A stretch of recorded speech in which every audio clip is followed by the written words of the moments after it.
Hello and welcome back to all dear students. Welcome to the amazing platform of online classes that is Career Planet. तो बच्चों हम chapter पढ़ रहे हैं electrochemistry यानी कि विद्युत रसायन। अब मुझे देखने से ज़्यादा तुम पीछे देख रहे हो आज कौन सा पिक्चर बना हुआ है ना। तो कुछ मानक हाइड्रोजन इलेक्ट्रोड दिख रहा है आपको। तो आज हम स्टैंडर्ड हाइड्रोजन इलेक्ट्रोड को पढ़ेंगे, लेकिन उससे पहले हम सॉल्व करेंगे पिछली क्लास में मैंने आपको सिखाया था नर्स्ट इक्वेशन, नर्स्ट समीकरण और उस पर बेस्ड न्यूमेरिकल प्रॉब्लम्स। ठीक है, आज नर्स्ट इक्वेशन से हम सॉल्व करेंगे इक्विलिब्रियम कांस्टेंट साम्य अवस्था स्थिरांक ज्ञात करना। So let's get started. तो बच्चों पहला टॉपिक हमारा आज का रहेगा नर्स्ट समीकरण द्वारा सेल का साम्य अवस्था स्थिरांक ज्ञात करना, to find equilibrium constant with the help of Nernst equation. ठीक है, तो साम्य अवस्था स्थिरांक जनरली हम के या केसी से डिनोट करते हैं। अब तुम याद करो, मैंने नर्स्ट इक्वेशन शुरू कराई थी तो मैंने कहा था ऊष्मागतिकी में एक अभिक्रिया पढ़ी थी, एक रासायनिक समीकरण पढ़ी थी, नॉट अभिक्रिया।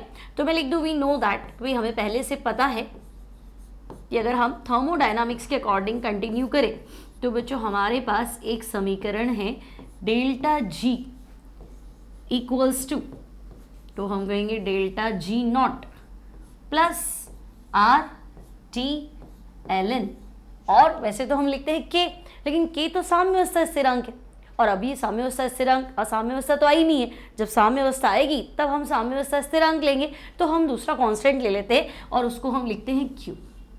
ठीक है, डेल्टा जी मुक्त ऊर्जा परिवर्तन, डेल्टा जी नॉट मानक मुक्त ऊर्जा परिवर्तन, आर गैस स्थिरांक, टी टेम्परेचर ताप, और क्यू तो बच्चों क्यू है अभिक्रिया गुणांक। ठीक है, या स्थिरांक। ओके, अब मैं कह रही हूं कि नहीं आप साम्य अवस्था पे बात करो। तो बच्चों अगर साम्य अवस्था है, अगर एक रासायनिक अभिक्रिया में रासायनिक उत्क्रमणीय अभिक्रिया जो कि धीरे धीरे अग्रसर हो रही है और मैं कह रही हूँ साम्य अवस्था आ गई, तो साम्य अवस्था का मतलब जानते, अग्र अभिक्रिया का वेग इक्वल्स टू पश्च अभिक्रिया का वेग। तो बच्चों जब साम्य अवस्था आ जाती है उस समय डेल्टा जी का मान 0 हो जाता है। आपने पढ़ा होगा साम्य अवस्था पर मुक्त ऊर्जा परिवर्तन डेल्टा जी की वैल्यू हो जाती है 0, तो डेल्टा जी 0 लिख दो। और अब मुझे क्यू लिखने की जरूरत नहीं है, साम्य अवस्था पर क्यू को मैं मान लेती हूँ साम्य अवस्था स्थिरांक के, या अगर यहाँ क्यू सी है तो मैं यहाँ लिख देती हूँ के सी, और तुम चाहो तो यहाँ क्यू सी भी लिख सकते हो। ठीक है, अब ये मान मैं समीकरण 1 में रख लेती हूँ। ओके, तो हम कहेंगे ओके भाई साम्य अवस्था पे ये सिचुएशन आ रही है और इनके मान तुम क्या करो बच्चों, इनके मान तुम समीकरण 1 में रख लो। ठीक है भाई, ये सारा डेटा जो है हम समीकरण 1 में रख लेते हैं। ठीक है, तो रखो। अब क्या होगा, तो बच्चों साम्य अवस्था पे डेल्टा जी तो 0 हो गया, डेल्टा जी नॉट में इधर ले आती हूँ, तो delta G naught equals to, sign आपका नेगेटिव की जगह पॉजिटिव कर देते हैं, तो हम कहेंगे आर टी एल एन और के सी। ठीक है, यहाँ तक भी दिक्कत नहीं है। ठीक है, इसे हम मान लेते हैं समीकरण 2। और मुझे बताओ क्या डेल्टा जी नॉट की जगह में minus N F E naught cell लिख सकती हूँ? डेल्टा जी क्या था, माइनस एन एफ ई तो था, तो हम कहेंगे ओके भाई डेल्टा जी नॉट की जगह तुम लिख दो minus N F E naught cell equals to minus R T L N K C. ठीक है, किया क्या, तो हम साइड में लिख लेते भाई वैल्यू आई कहाँ से, तो हम कहेंगे डेल्टा जी नॉट की वैल्यू जो है वो हमने डाल दी minus N F E naught cell. ठीक है, वो सेल लिखा है, कोई दिक्कत नहीं है। अब माइनस माइनस काट दूँ। ठीक है, तो बच्चों एन एफ एन कितने इलेक्ट्रॉन ट्रांसफर हुए रासायनिक अभिक्रिया के दौरान, एफ तो हम कहेंगे फैराडे कांस्टेंट है ना, ई नॉट सेल, सेल का विद्युत वाहक बल, मानक विद्युत वाहक बल, तो एक बार ई नॉट सेल निकाल लेते। ठीक है,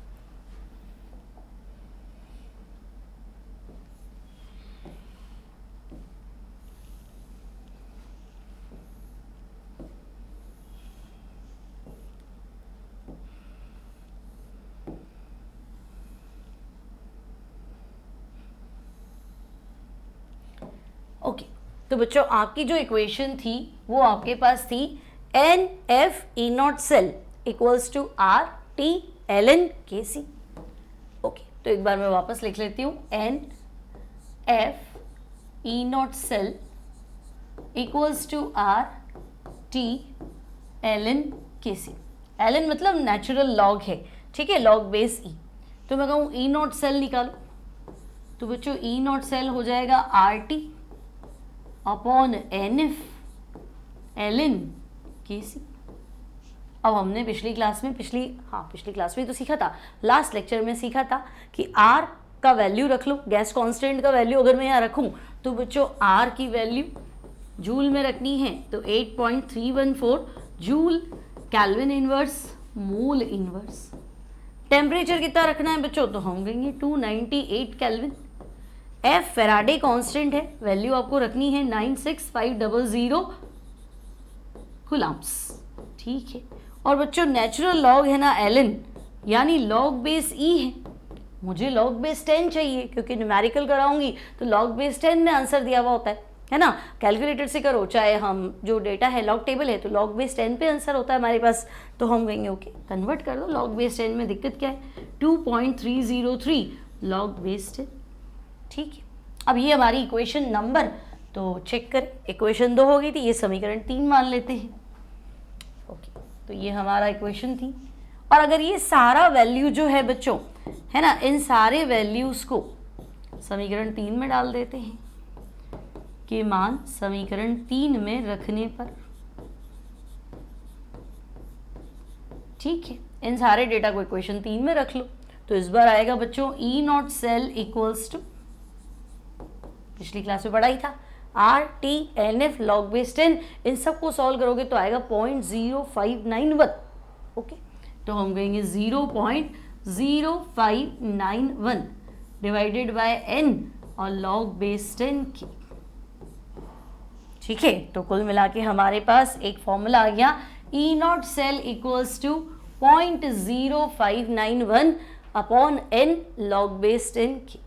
लेकिन हमारा हेडिंग तो था साम्यावस्था स्थिरांक याद करना, ये तो ई नॉट सेल और साम्यावस्था स्थिरांक पर संबंध आ गया, एग्जाम में गए कि नहीं साम्यावस्था स्थिरांक का फॉर्मूला बताओ, तो ठीक है लॉग के निकाल दो, तो बच्चों लॉग के इक्वल्स टू, तो हम कहेंगे एन ई नॉट अपॉन 0.0591, तो ये तो लॉग के है, मुझे सिर्फ के की वैल्यू चाहिए या मुझे के सी चाहिए, के भी क्यों लिखो, के सी लिख दो।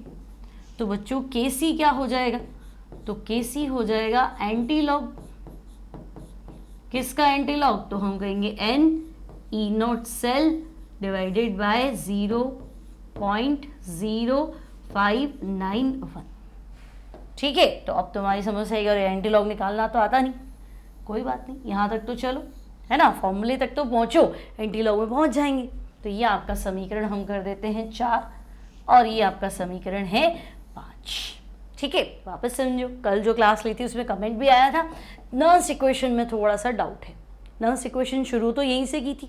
देखो पहली समीकरण हमें ऊष्मा गतिकी में दी हुई थी, क्या थी, तो हम कहेंगे डेल्टा जी बराबर delta G naught plus R T L N, और कांस्टेंट या अभिक्रिया गुणांक क्यू लिख दो, या उत्पाद की सांद्रता बटा क्रियाकारक की सांद्रता लिख दो, कोई दिक्कत नहीं। मैं कह रही हूँ कि नहीं साम्य अवस्था स्थिरांक निकालना है, तो साम्य अवस्था स्थिरांक पे आपको QC नहीं लिखना है, साम्य अवस्था स्थिरांक, साम्य अवस्था पर QC किसके बराबर होता है, KC के। और साम्य अवस्था पे मुक्त ऊर्जा परिवर्तन, भाई अग्र अभिक्रिया की दर और पश्च अभिक्रिया की दर क्या है, बराबर, फॉरवर्ड में एनर्जी रिलीज हो रही है तो बैकवर्ड में एनर्जी गेन हो रही है, तो डेल्टा जी जो आएगा वो 0 आएगा, तो डेल्टा जी 0 कर देते हैं, है ना। लेकिन डेल्टा जी नॉट तो मानक स्थिति है, स्टैंडर्ड कंडीशन से, तो स्टैंडर्ड कंडीशंस का delta G naught equals to आपका बराबर हो जाएगा minus R T L N K C, minus minus काट देते हैं, डेल्टा जी नॉट हमने पढ़ रखा है, गिब्स मुक्त ऊर्जा यानी सेल द्वारा किया गया कार्य minus N F E naught cell के बराबर होता है। एन अभिक्रिया के दौरान कितने इलेक्ट्रॉन ट्रांसफर हुए हैं, एफ फेराडे स्थिरांक 96500 कूलम्ब्स इसकी वैल्यू है, ई नॉट सेल सेल का मानक विद्युत वाहक बल है, तो हम कहेंगे ले देखिए हमारे पास ये फॉर्मूला है, यहाँ से हम ट्राई करेंगे ई नॉट सेल निकाल, ठीक है। तो बच्चों N F E naught cell equals to R T L N K C, अब ई नॉट सेल आ गया R T divided by N F और एल एन के सी, ठीक है।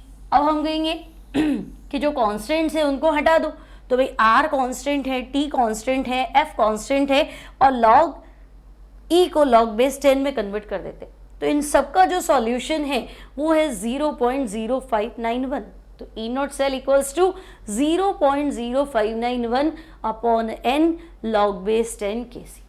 अब आपसे कहा गया इक्विलिब्रियम कांस्टेंट निकालो, तो log Kc equals to n E naught divided by 0.0591। ठीक है, और Kc इक्वल्स टू, तो इस डेटा का एंटी लॉग ले लो। एंटी लॉग मतलब जो भी आंसर आए उसको 10 की पावर में लिख दो, सिंपल। अब कुछ क्वेश्चंस देखते हैं इस पे बेस्ड। तो बच्चों फर्स्ट क्वेश्चन हमने लिया है एनसीईआरटी से। एनसीईआरटी उदाहरण है 3.2। तो निम्नलिखित अभिक्रिया का साम्य अवस्था स्थिरांक ज्ञात करो। आपको ये रिएक्शन दे दी, कॉपर ठोस है, ट्वाइस Ag प्लस कॉपर बदल रहा है कॉपर +2 और Ag प्लस बदल रहा है Ag। तो आपको दिख रहा है इस इलेक्ट्रॉन में, इस रिएक्शन में 2 इलेक्ट्रॉन का ट्रांसफर हो रहा है, कॉपर से कॉपर +2। कितने इलेक्ट्रॉन ट्रांसफर हो रहे हैं? तो हम कहेंगे कॉपर जो है कॉपर +2 बना रहा है, 2 इलेक्ट्रॉन छोड़ रहा है, और Ag प्लस उन्हीं 2 इलेक्ट्रॉन को एक्सेप्ट कर रहा है और Ag भी कन्वर्ट हो रहा है। तो हम कहेंगे ओके भाई, इस रिएक्शन के दौरान हमें लग रहा है कि जो ट्रांसफर की बात कर रहे हो वो तो 2 है, इलेक्ट्रॉन ट्रांसफर तो 2 है। अब आपसे पूछा है कि नहीं साम्य अवस्था स्थिरांक निकाल दो, तो हम ऐसा करते हैं लॉग Kc वाला फॉर्मूला लगा लेते। तो भाई log base 10 Kc equals to formula था n ई नॉट अपॉन 0.0591। अब तो लगेगा एंटी लॉग वाला क्यों नहीं लिखा, तो एक बार इसी से सॉल्व कर लेते, देखो सिंपल ही है। तो log base 10 Kc equals to n, तो हम कहेंगे रिएक्शन के दौरान 2 इलेक्ट्रॉन ट्रांसफर हुए, ई नॉट तो बच्चों 0.46 डिवाइडेड बाय तो 0.0591। अब इसको सॉल्व कर लो, तो लॉग Kc का जो वैल्यू आएगा वो आपको निकालना है। 2 इंटू 0.46 आप करेंगे, डिवाइडेड बाय क्या करेंगे 0.0591। ठीक है, तो बच्चों इसको सॉल्व करने से तुम्हारे पास डेटा आएगा 15.6। तो मैंने लिख दिया 15.6। अब तुम कहोगे तो लॉग Kc निकाला है, क्वेश्चन में तो साम्य अवस्था स्थिरांक है। ठीक है, तो Kc इक्वल्स टू, तो बच्चों Kc equals to anti log 15.6। अब एंटी लॉग कैसे करेंगे, तो एंटी लॉग मतलब 10 की पावर में लिखना है, तो Kc इक्वल्स टू 10 की पावर 15.6। आप चाहें तो इसको एग्जाम में यहाँ तक छोड़ सकते हैं, आपके नंबर नहीं कटेंगे, बस ये फाइनल आंसर है आप लिख दो। और आपको लगे नहीं मुझे तो उसको भी सॉल्व करना है तो कर लो। तो देखो 10 टू दी पावर 15.6 को मैं ऐसे लिख दूँ, 10 to the power 15 into 10 to the power 0.6। आधार समान होती है तो घातें जुड़ जाती है, तो 15 में 0.6 जोड़ दूंगी तो 15.6 हो जाए। तो जो भी आंसर होगा उसमें 10 की पावर 15 तो हो गई। अब बच्चों 10 की पावर 0.6, थोड़ा दिमाग लगाओ कि अगर मैं तुम्हें कहूँ 10 की पावर 1/2 है ना, अगर मैं तुम्हें कहूँ छोड़ो 10 की पावर, अगर मैं तुम्हें कहूँ √10, अगर मैं कहूँ 10 का रूट ले लो √10, तो तुम कहोगे √10 मतलब आप यही तो कह रहे हो 10 की पावर 1/2। सही कह रही हूँ, 10 की पावर 1/2 क्या होता है, √10 होता है। अब 10 की पावर 1/2 को मैं ऐसे लिख दूँ क्या, 10 की पावर 0.5, तो हम कहेंगे हाँ ऐसे लिख दो 10 की पावर 0.5। तो 10 की पावर 0.5 मतलब √10, और √10 आई थिंक 3.2 3.3 के आसपास आए, लेकिन तुम्हें तो 10 की पावर 0.6 चाहिए, तो मुझे इतना तो क्लियर है मेरा आंसर 3.3 से ज़्यादा है ना। अब 4 ऑप्शन चेक करने, तो ऐसा ऑप्शन चेक करो जिसमें 3.3 से ज़्यादा आंसर है और 10 की पावर 15 है, वही आंसर है ना। एग्जैक्ट तो बिना टेबल की हेल्प से नहीं निकाल सकते, बट एग्जैक्ट उसके नज़दीक पहुंचा जा सकता है। तो इसको सॉल्व करेंगे अगर एंटी लॉग से, तो इतना तो क्लियर है 10 की पावर 15 आएगा, और बच्चों 10 की पावर 0.6 जो है वो 10 की पावर 0.5 से ज़्यादा आएगा, यानी 3.3 से ज़्यादा आएगा। तो यहाँ आपका आंसर आएगा 3.9। तो बोलो काफ़ी नज़दीक थे हम हमारे आंसर के। 10 की पावर 15 तो पहला सबसे इंपॉर्टेंट था, फिर 3 पॉइंट समथिंग आंसर है, उसमें भी नियर करना है तो 3.3 से ज़्यादा आंसर है। तो इतने क्लोज ऑप्शंस नहीं होंगे कि आप निकाल ही नहीं पाओ, तो आप कर लोगे, सिंपल है। एंटी लॉग का भी आप सॉल्यूशन दे सकते हैं, ऐसी कोई बहुत बड़ी बात नहीं है। क्लियर, आगे बढ़ते हैं। नेक्स्ट क्वेश्चन है बच्चों, एक सेल के ईएमएफ का परिकलन कीजिए जिसमें निम्नलिखित अभिक्रिया होती है। अब ये क्वेश्चन है एनसीईआरटी इंडेक्स 3.5। तो आपके पास एक सेल की रिएक्शन ये रही, ई नॉट सेल वो रहा, आपको ले दे के ई सेल बताना है। अब हमें यहाँ लगानी है बच्चों नर्न्स्ट समीकरण, ठीक है भाई। अब बच्चों नर्न्स्ट इक्वेशन याद करें तो हम कहेंगे नर्न्स्ट इक्वेशन तो पढ़ी है हमने पिछली क्लास में, ठीक है। हमारे पास फॉर्मूला है E cell equals to E naught cell, ठीक है। सेल के विद्युत वाहक बल में क्या परिवर्तन आएगा अगर सांद्रता बदल दी जाए, अगर सांद्रता 1 मोल प्रति लीटर ना है, यही तो था नर्न्स्ट इक्वेशन का इंपॉर्टेंस। तो हम कहेंगे E cell equals to E naught cell minus, तो आपको याद है 0.0591 अपॉन एन लॉग बेस 10, ठीक है। एन मतलब कितने इलेक्ट्रॉन ट्रांसफर हो रहे हैं, लॉग बेस 10। अब वहाँ लिख दो के लिख दो, रिएक्शन कोशेंट लिख दो, या फिर हम लिख देंगे उत्पाद की सांद्रता बटे क्रियाकारक की सांद्रता। तो बच्चे उत्पाद में मेरे पास एक तो सिल्वर है, एक निकल है, लेकिन सिल्वर तो ठोस अवस्था में है, ठोस का सक्रिय द्रव्यमान 1 होता है, तो उसको तो नहीं लिखना है। तो फिर मेरे पास उत्पाद बचा निकल +2, तो हम लिखेंगे यहाँ पे निकल +2 अपॉन क्रियाकारक, तो क्रियाकारक में निकल ठोस है, Ag+ आयन अवस्था में है, एक्वस है, जलीय है, तो हम कहेंगे ठोस तो फिर नहीं लिखेंगे, जलीय विलयन एक्वस लिख देंगे। तो Ag+ की पावर 2, तो हम कहेंगे ओके भाई Ag+ की पावर 2, ओके। अब E cell equals to E naught cell, तो आपका जो वैल्यू है वो है 1.05 माइनस 0.0591 अपॉन, तो बच्चों कितने इलेक्ट्रॉन ट्रांसफर हुए, तो हम कहेंगे देखो निकल था, निकल +2 में बदला, 2 इलेक्ट्रॉन ट्रांसफर हुए, तो डिवाइड बाय 2 कर दो, ठीक है। लॉग बेस 10 उत्पाद की सांद्रता, तो निकल +2 की सांद्रता कितनी है 0.160 अपॉन Ag+ की सांद्रता तो 0.002, लेकिन स्क्वायर है तो बच्चे 0.002 इंटू 0.002, ठीक है। अब क्या करें, तो पॉइंट उड़ा दो, फिर ये पॉइंट उड़ा दो तो 1 2 और 3, ठीक है, कोई दिक्कत नहीं है ना।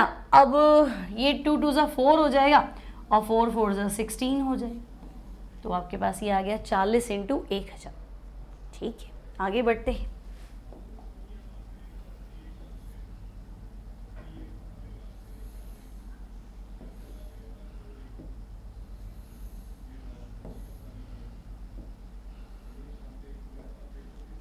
ठीक है, तो पिछली इक्वेशन क्या थी, E cell equals to 1.05 minus 0.0591 divided by 2 log base 10, और वो है 40 × 1000 यानी 4 × 10 की पावर 4, ठीक है।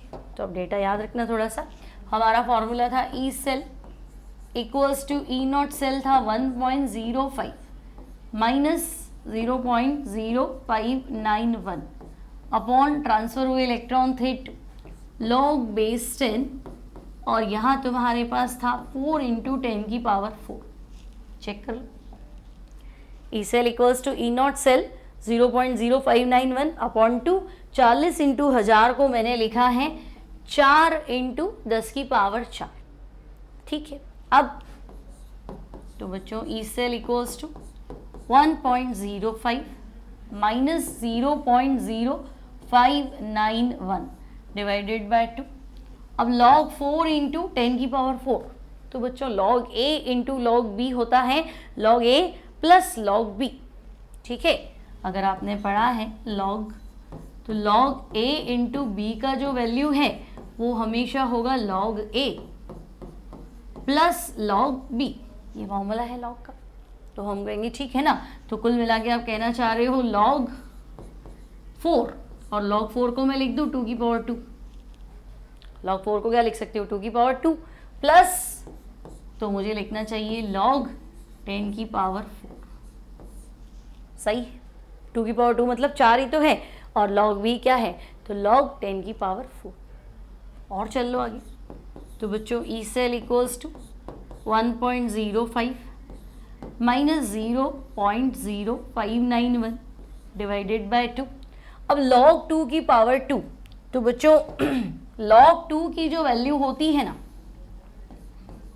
अगर मैं आपसे कहूँ log 2 की पावर 2 बेस 10 है, ठीक है, तो log में पावर आगे आ जाती है, तो ये हो गया 2 log 2।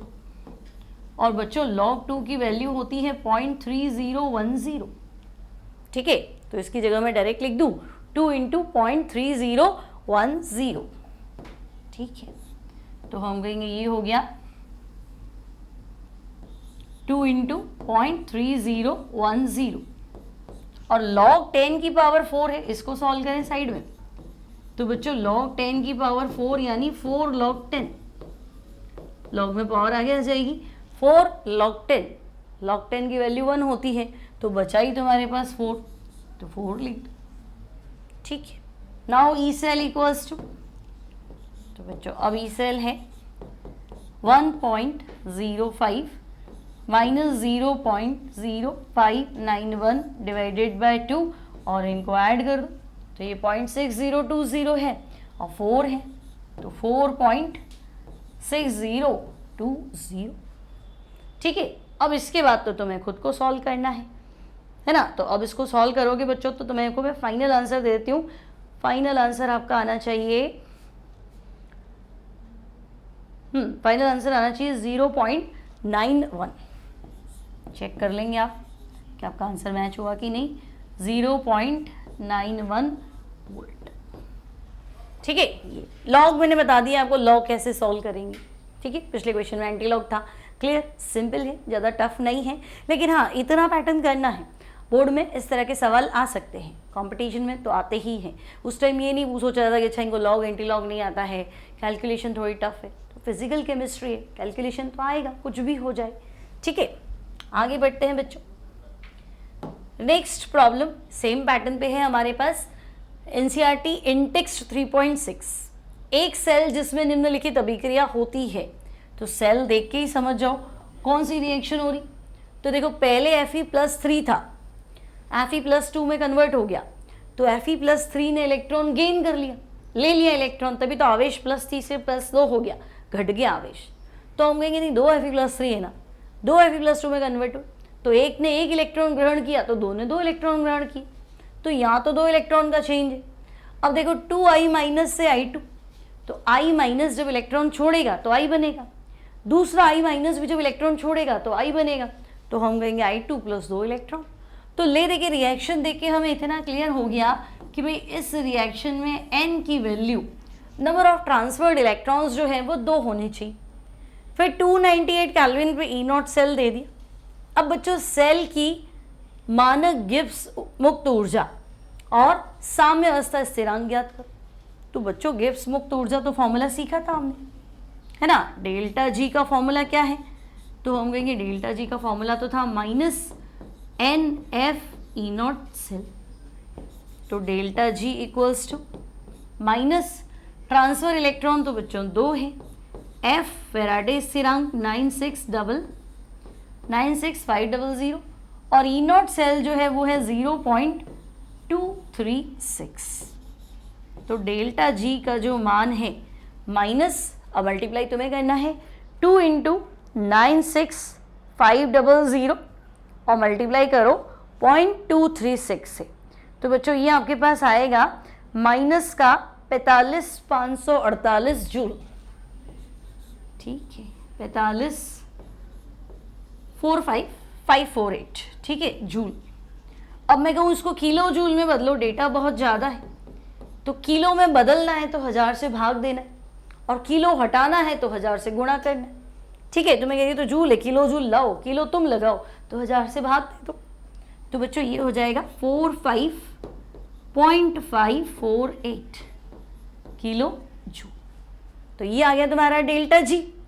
अब हम कह रहे हैं कि नहीं साम्य अवस्था स्थिरांक निकालो, तो साम्य अवस्था स्थिरांक का फॉर्मूला अभी सिखाया था, याद करेंगे, है ना। अभी हमने सबसे पहले यही तो सीखा था, साम्य अवस्था स्थिरांक Kc = एंटीलॉग ले लो NE0 / 0.0591, और नहीं तो ऐसे कर लो log Kc = NE0 / 0.0591, ठीक है। तो हम कहेंगे साम्य अवस्था स्थिरांक का फॉर्मूला लगा लेते हैं, log K C equals to base 10, तो बच्चों log K C equals to n E naught upon 0.0591, ठीक है। अब log K C equals to n, कितने इलेक्ट्रॉन ट्रांसफर हुए तो हमने पहले ही देख लिया, 2 इलेक्ट्रॉन ट्रांसफर हुए तो 2 लिख दो। ई नॉट का मान, तो क्वेश्चन में ई नॉट का मान कितना है 0.236, तो वो लिख दो भाई 0.236 डिवाइडेड बाय 0.0591, ठीक है। तो बच्चों यहाँ से आपको सॉल्व करना है लॉग के सी, तो मल्टीप्लाई आप करेंगे 2 इंटू 0.236 एंड डिवाइडेड बाय 0.0591, तो ये आना चाहिए आपके पास लगभग 7.98, ठीक है। तो बच्चों 7.58 जो है ये आ गया तुम्हारा लॉग के सी। अब मैं कह रही हूँ कि नहीं तो 7.98 तो लॉग के सी है, तुम्हें तो के सी निकालना है, तो तुम कहोगे के सी इक्वल्स टू इतना लिख दो एग्जाम में, एंटी लॉग 7.98, तब भी सही है। अब तुम कहो नहीं मुझे तो पूरा ही निकालना है, तो पूरा निकाल लो, ज़्यादा से ज़्यादा ये कर लो के सी इक्वल्स टू 10 की पावर 7.98, फिर तुम कहोगे नहीं ये नहीं, और सही करो और सॉल्व करो, कर लो। के सी इक्वल्स टू 10 की पावर 7 इंटू 10 की पावर 0.98, सही, आधार समान है, घातों को जोड़ दो, तो हम कहेंगे हाँ और सॉल्व करो, तो और कैसे सॉल्व करो, 10 की पावर 7 तो आएगा, 4 ऑप्शन है तो ऐसा आंसर चूज करो जिसमें 10 की पावर 7 तो है। अब 10 की पावर 0.98, तो मुझे बताओ 10.98 मतलब नियर अबाउट 1, 0.9 कह दिया तो 0.99 कह दूँ तो 1 हो गया ना, तो 10 की पावर 1 जो है वो 10 होता है, तो मतलब आंसर 10 से थोड़ा सा ही छोटा है, 9 पॉइंट समथिंग तो है ही पक्का। 10 की पावर 1 क्या होता है, 10 ही तो होता है, तुम कह रहे नहीं 10 की पावर 0.99 या 0.98, तो मैं कह रही 0.98 मतलब नियर अबाउट 1 हो गया, तो 10 से आंसर थोड़ा सा छोटा आना चाहिए, 10 की पावर 1 से आंसर छोटा आना चाहिए, तो 10 की पावर 1 का मान है 10, उससे छोटा आंसर आना चाहिए। तो मुझे इतना तो क्लियर है कि अब 4 ऑप्शन में ऐसा ऑप्शन ढूंढना पड़ेगा जहाँ पावर में तो 10 की पावर 7 हो और आगे का जो डेटा हो ना वो 9 पॉइंट समथिंग हो, ठीक है, तो 9.6 ले लो, 7 ले लो, तो इसका फाइनल आंसर जो है that is 9.6 into 10 to the power 7। अब कुछ बच्चों को लग रहा होगा मैडम इतना तो नहीं होगा एग्जाम में, तो कोई दिक्कत नहीं है बच्चों, एग्जाम में अगर आपने इतना फाइंड कर लिया कि log K C equals to 7.98 तो ओके, आपके नंबर पूरे हैं। ज़्यादा से ज़्यादा वो ये चेक करना चाहेगा कि आपको लॉग हटाना आता है कि नहीं, तो बच्चों दोनों साइड में एंटी लॉग ले लो, तो एंटी लॉग लॉग कैंसिल, उधर एंटी लॉग हो जाएगा 7.98, ठीक है, कोई दिक्कत नहीं है, इससे आगे वो आपसे नहीं पूछेगा। क्लियर, बोर्ड एग्जाम से तो इतना, लेकिन हाँ कंपटीशन है तो सब कुछ तो आना चाहिए थोड़ा सा, और ये तो स्मार्ट है, ये सबको नहीं आता, तुम्हें अगर आता है तो तुम्हारा स्कोर बढ़ जाएगा बच्चों as compare to other children. अब हम बात करते हैं इलेक्ट्रोड विभव का मापन। अब ध्यान से सोचे मेरी बात, उसको बाद में पढ़ेंगे, पहले सुनो। मैंने तुम्हें एक सिंपल सेल बनाना सिखाया था, मैंने कहा था विद्युत रासायनिक सेल, ऐसा सेल जो खुद आपको विद्युत ऊर्जा देता है, आप उसमें कुछ केमिकल्स भरो, कुछ रासायनिक अभिक्रियाएं होंगी और वो रासायनिक ऊर्जा विद्युत ऊर्जा में बदले, तो ऐसा सेल डिज़ाइन तुम्हें करना था। तो हमने कहा ठीक है, anodic half cell, cathodic half cell, दोनों के बीच में लवण सेतु और दोनों इलेक्ट्रोड के बीच में वोल्टमीटर, और सेल हमने डिज़ाइन कर लिया था। अब बच्चों हमने कहा था ई नॉट सेल विद्युत वाहक बल, तो विभव मापी से, पोटेंशियोमीटर से हमने विभव मापी विद्युत वाहक बल ज्ञात कर लिया कि भाई इस सेल का इतना। अगर मैं डेनियल सेल की बात करूं तो डेनियल सेल का विद्युत वाहक बल आ गया था 1.1 वोल्ट। फिर मैंने कहा था सांद्रता स्टैंडर्ड रखो, तो तुमने कहा 1 मोल प्रति लीटर रख लेते। अब मैंने कहा नहीं थोड़ा चेंज हो गया, तो मान लो बड़े बड़े सेल डाइल्यूट हो गया या पानी ज़्यादा मिल गया, सांद्रता बदल गई, तो नॉन्स्ट आ गया था कि मैं आपको समीकरण देता हूँ, ई सेल बराबर E naught cell minus 0.0591 divided by n log base 10 उत्पाद की सांद्रता बटा क्रियाकारक की सांद्रता। तो सांद्रता बदली तो नॉन्स्ट इक्वेशन लगा के हमने सॉल्व कर लिया। सेल कितना काम करेगा वो भी हमने देख लिया, साम्यावस्था स्थिरांक वो भी हमने चेक कर ली। अब प्रॉब्लम क्या है कि आप हर बार विभव मापी से दो इलेक्ट्रोड के मध्य का विभव माप रहे हो। मैं कह रही हूँ नहीं, एक सिंगल रॉड जो हमने लगाई है, जैसे मैंने जिंक इलेक्ट्रोड डिप किया है तो मुझे इसका पोटेंशियल दो, तो तुम कहोगे ऐसी तो कोई मशीन ही नहीं है और ऐसा कोई मेथड भी नहीं है कि हम एक अकेले इलेक्ट्रोड का विभव निकाल लें। आप हमेशा दो इलेक्ट्रोड के बीच के विभव का अंतर बता सकते हो।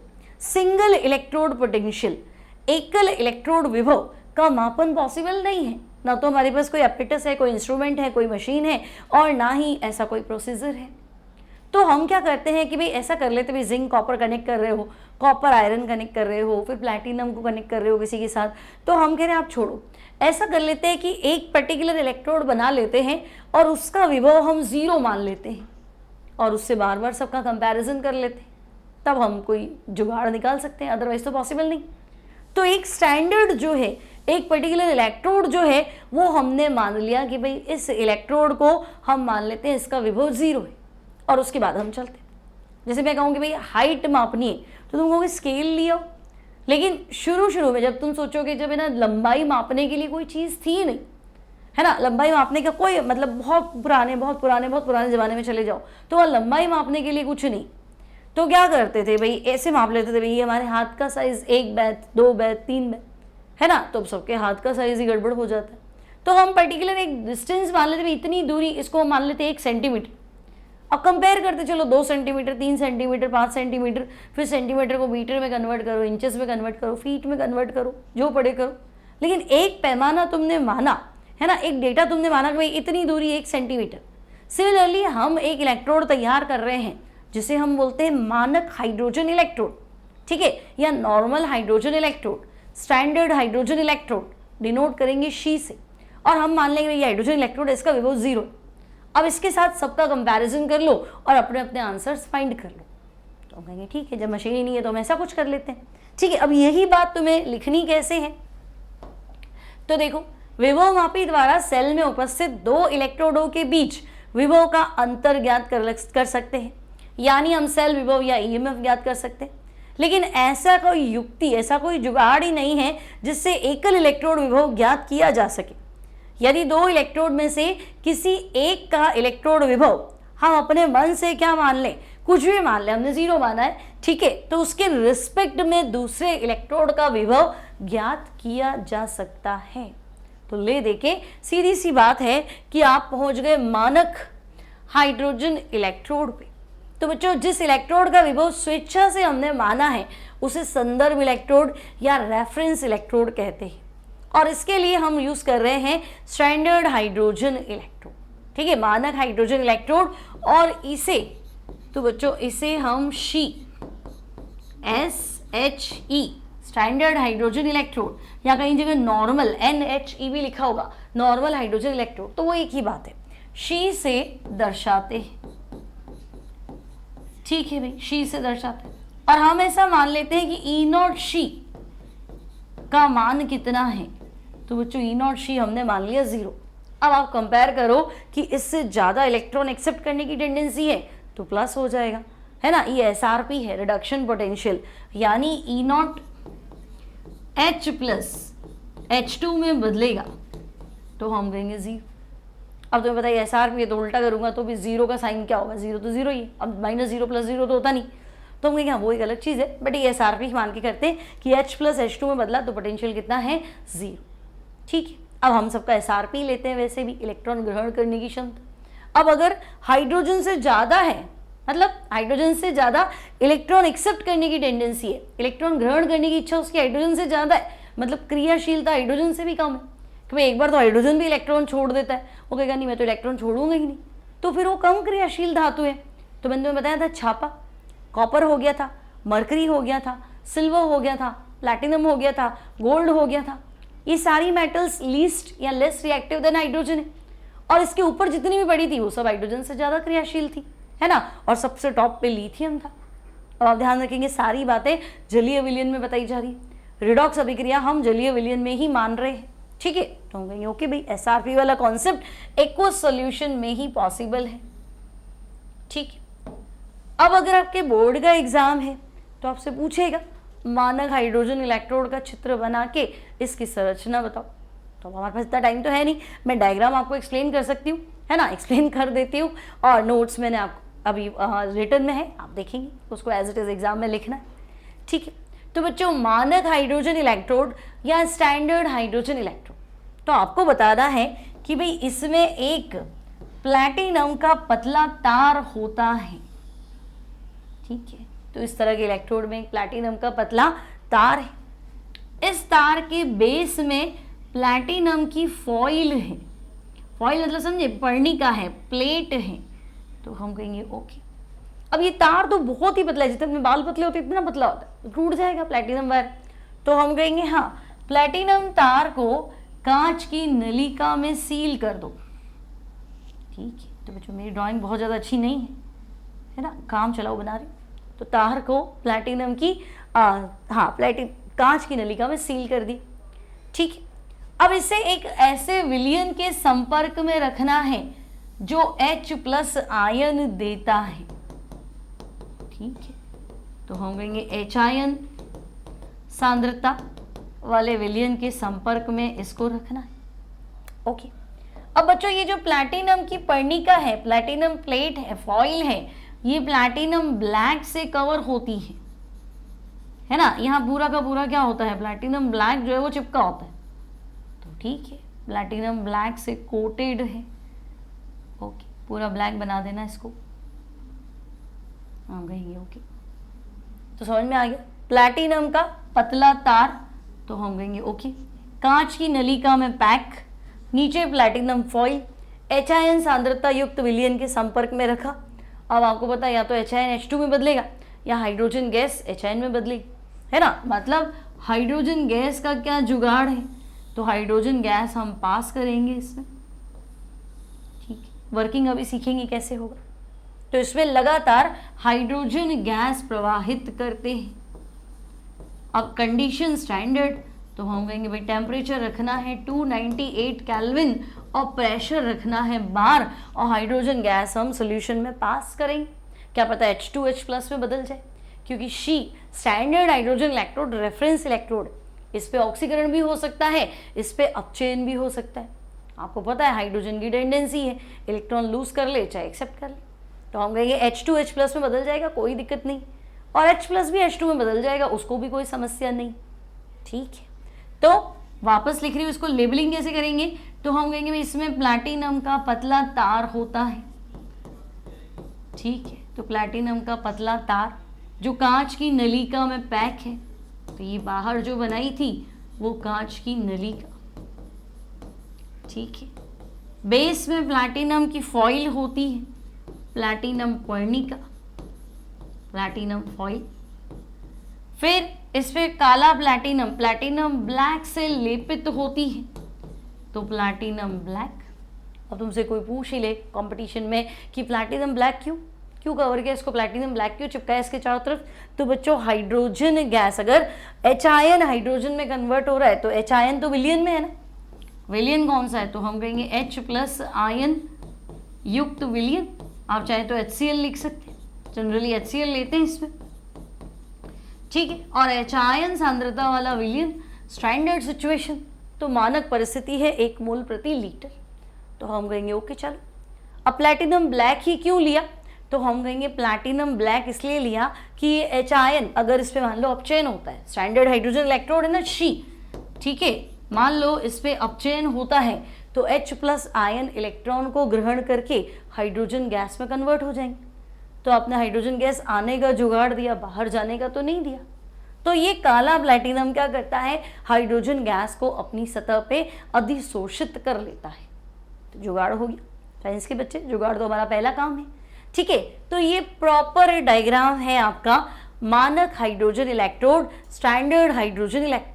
बोर्ड एग्जाम्स में अच्छा सचित्र वर्णन करो तो ठीक है, मेरे से अच्छा बना लेना, थोड़ा सा सचित्र वर्णन तुम्हें करना है। अब लिखना क्या है तो बताया है आपको, कोई चीज लिखनी है। देखो मानक हाइड्रोजन इलेक्ट्रोड में एक प्लैटिनम का पतला तार होता है, बिल्कुल होता है। अब इसके निचले सिरे पर एक प्लैटिनम की पतली प्लेट होती है जो कि प्लैटिनम ब्लैक यानी कि काले प्लैटिनम से लेपित होती है। हम कहेंगे हाँ। इस तार को कांच की नलिका में सील करके H आयन सांद्रता युक्त विलयन के संपर्क में रखते हैं और सांद्रता 1 मोल प्रति लीटर रखनी है। 298 केल्विन ताप और 1 बार दाब पर लगातार हाइड्रोजन गैस पास करनी है। अब शी में ऑक्सीकरण भी हो सकता है, अपचयन भी हो सकता है। तो बच्चों अगर हाइड्रोजन इलेक्ट्रोड पर ऑक्सीकरण होता है तो ये एनोड बन जाएगा और अपचयन होता है तो ये कैथोड बन जाएगा। डे 1 सिखाया था ना कार्लोन, कैथोड पे रिडक्शन और loan left oxidation anode negative. तो जहाँ ऑक्सीकरण हो रहा है वो एनोड है और जहाँ अपचयन हो रहा है वो कैथोड। तो ये रेफरेंस भी है। तो ओके, तो अब हम देखेंगे शी को रिप्रेजेंट कैसे करेंगे।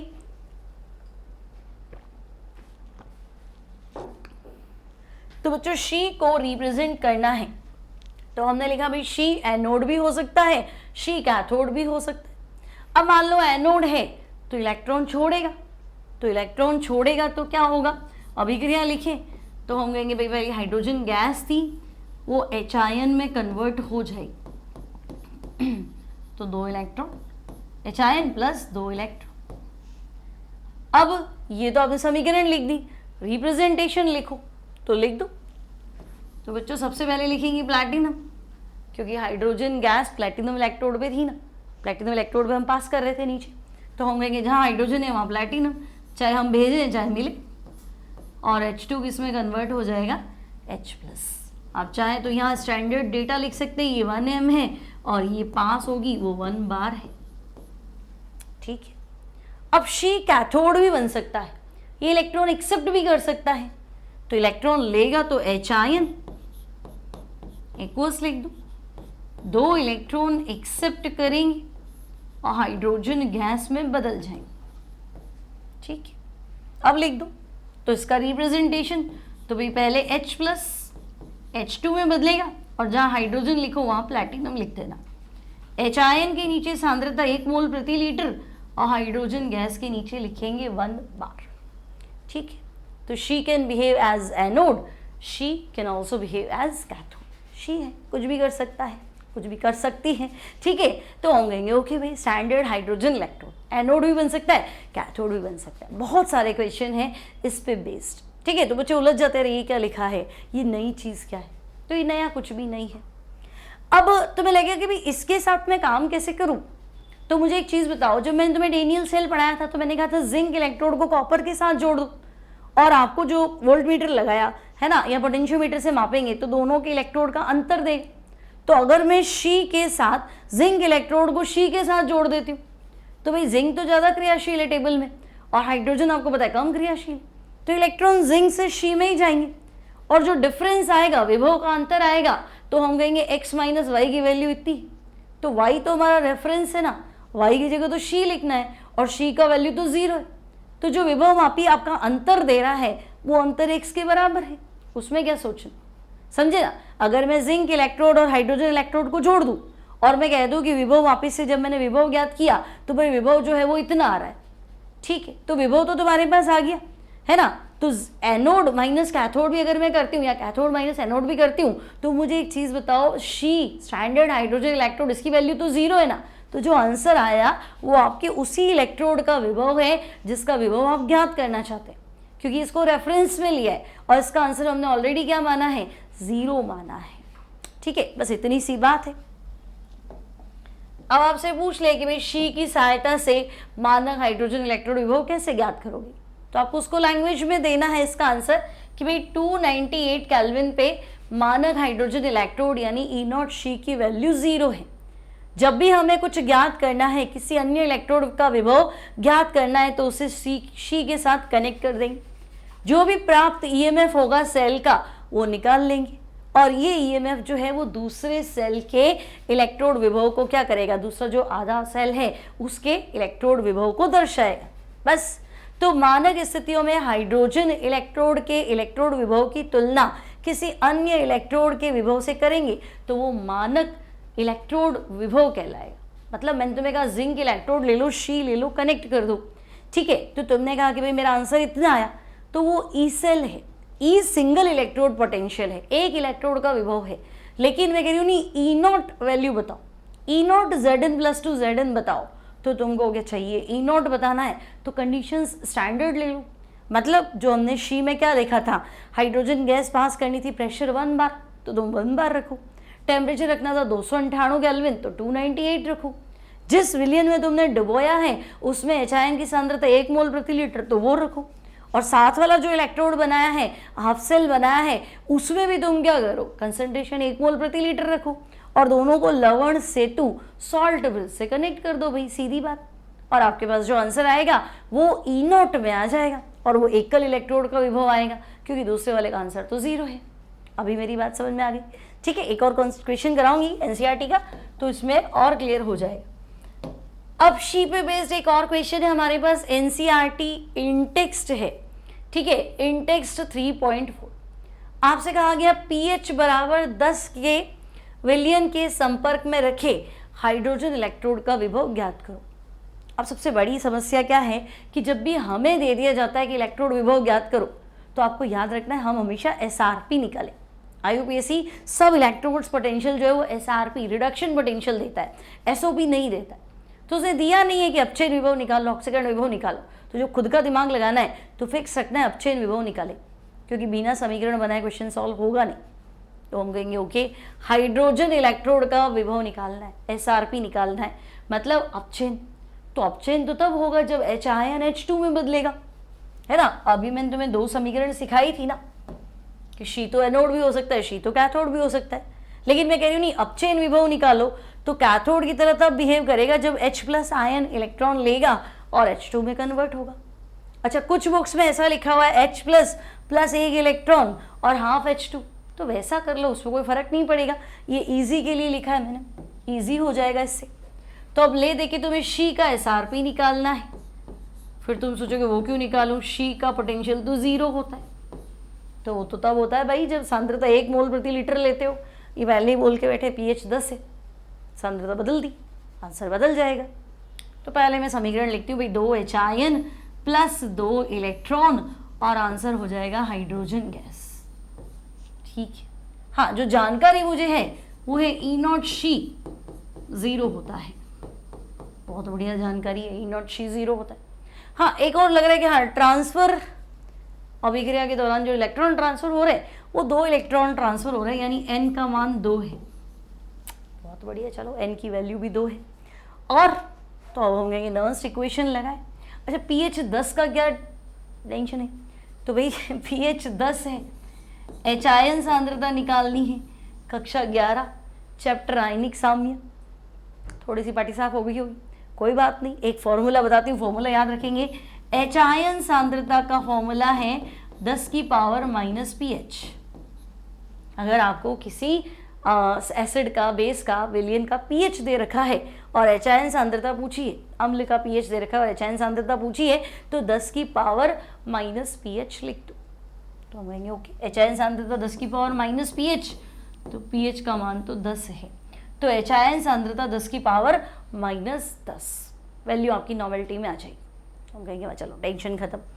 अब क्या करें, तो अब हमारा सीधा फॉर्मूला लगाते हैं, E cell equals to E naught cell minus 0.0591 upon transfer हुए 2 इलेक्ट्रॉन लॉग बेस 10। अब इसको नेग्लेक्ट नहीं करना है, ठोस का जो एक्टिव मास था, सक्रिय द्रव्यमान था, उसको 1 लेते हैं, ये गैस है, इसको छोड़ना नहीं है। यहाँ लिखना है प्रेशर ऑफ हाइड्रोजन, उत्पाद गैस है तो प्रेशर लिख दो, अपॉन तो हम कहेंगे क्रिया कारक में H आयन पड़ा है और H आयन की पावर 2, तो ये इसको तो बाकी तो इलेक्ट्रॉन है। चलो, तो E cell equals to, actually E naught she लिख दूँ, ई नॉट सेल में फिर तुम अटक जाओगे, तो हम कहेंगे हाँ ये तो ई नॉट शी है। फिर तुम कहोगे ई नॉट शी तो मुझे पता है 0, और कुछ पता नहीं हो, लेकिन ये जरूर पता है ई नॉट शी 0 है। फिर माइनस 0.0591 अपॉन 2 लॉग बेस 10। अब प्रेशर नहीं दिया तो स्टैंडर्ड कंडीशन में प्रेशर तो 1 बार लेती ही, अब बोल ही नहीं रहा प्रेशर के बारे में, तो 1 ले लो, हम क्या कर सकते हैं, तो 1 ले ली। H आयन सांद्रता 10 की पावर माइनस 10 होल 2, ठीक है भाई। E cell equals to minus 0.0591 upon 2 log 10 की पावर -10 का स्क्वायर, मतलब -20, ऊपर गया तो 10 की पावर 20, सही कह रही हूँ, 10 की पावर 20।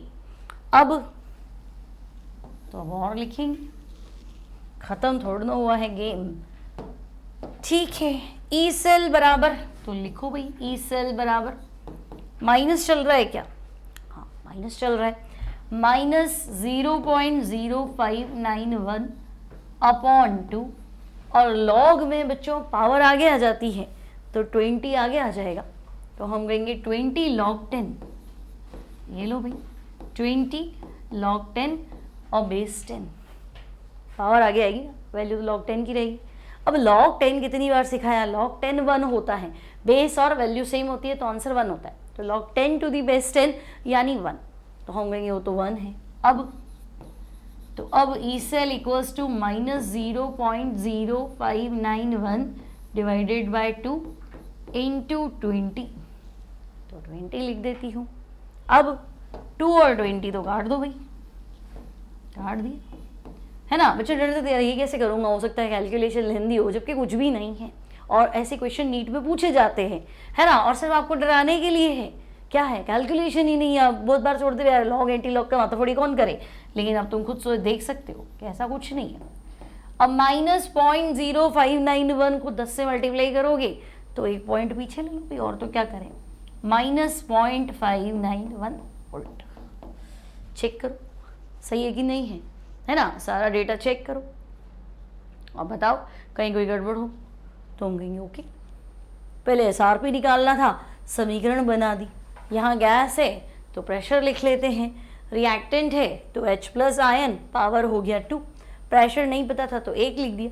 अब इतना पता होना चाहिए, pH दिया हुआ है, HIN कंसंट्रेशन निकालनी है, तो एक्चुअली एंटी लॉग ही था, है ना, 10 का एंटी लॉग करना था, नेगेटिव एंटी लॉग, है ना, तो हम कहेंगे एंटी लॉग मतलब 10 की पावर में -pH लिख दो, तो 10 की पावर -pH, ओके। फिर तो कुछ करना ही नहीं है, सिंपल है बहुत सिंपल है। जो नीट की तैयारी कर रहा है, जेई की तैयारी कर रहा है, उसको लगेगा कि हाँ ये सब तो थ्योरी पढ़ा हुआ है, बस न्यूमेरिकल खास है, उसको मुझे एक बार अच्छे से करना है, थोड़ा सा कॉन्सेप्ट क्लियर है, थोड़ा और मैं पढ़ लेता हूँ।